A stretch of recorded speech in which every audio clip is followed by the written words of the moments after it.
Stori kubwa ambayo ina trend kwenye mitandao ya kijamii kwa sasa ni kuhusiana na Wema Sepetu. Tunafahamu kwamba tayari Wema Sepetu amefanikiwa kujifungua mtoto wake wa kiume. Ni kitu ambacho watu wengi walikuwa wanakisubiria kwa hamu kubwa zaidi pindi tu ambapo ilivuma habari kwamba Wema Sepetu ni mjamzito. Kwa hivyo watu wengi wakawa wanalisubiria hili kwa muda mrefu, kwa sababu ni miaka mingi sana imepita. Miss Tanzania mwaka 2006 huyu aliwahi kukaa kwenye mitandao ya kijamii, kwenye interview mbalimbali, akizungumza jinsi ambavyo anaumizwa na watu kuzungumza vitu vingi kwenye mitandao ya kijamii kuhusiana na yeye kukosa mtoto. Kwa hivyo ni kitu ambacho kilikuwa kinamuumiza sana Wema Sepetu. Alipitia wakati mgumu, lakini hakukata tamaa.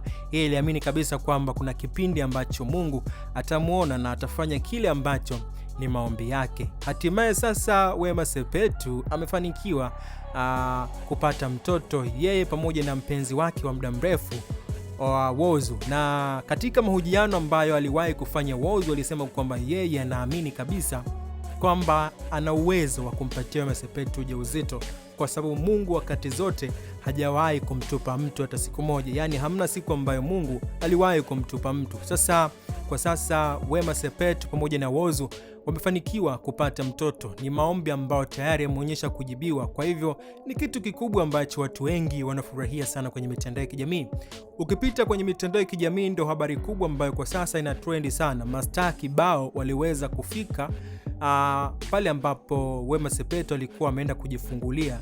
Sijafanikiwa kufahamu ni hospitali gani, lakini ni sehemu ambayo mastaa wengi walifika. Tulishuhudia Kajala alifika, lakini pia tulishuhudia upande wa Paula pia alifika. Watu ni wengi ambao walifika, na sasa wale ambao walikuwa karibu sana na Wema Sepetu, ni kitu ambacho kimefurahisha watu walio wengi sana.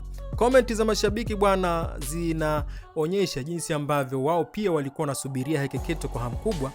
Kwa hivyo ni kitu ambacho kila mmoja alikuwa anakisubiria na hatimaye kimeweza kufanikiwa. Bila shaka mpenzi mtazamaji, nao pia una maoni katika hili. Dondosha maoni yako kwa furaha kabisa kuhusiana na hili ambalo limetokea, kwamba Mungu amefanya kile ambacho kilikuwa ni maombi makubwa ya Wema Sepetu.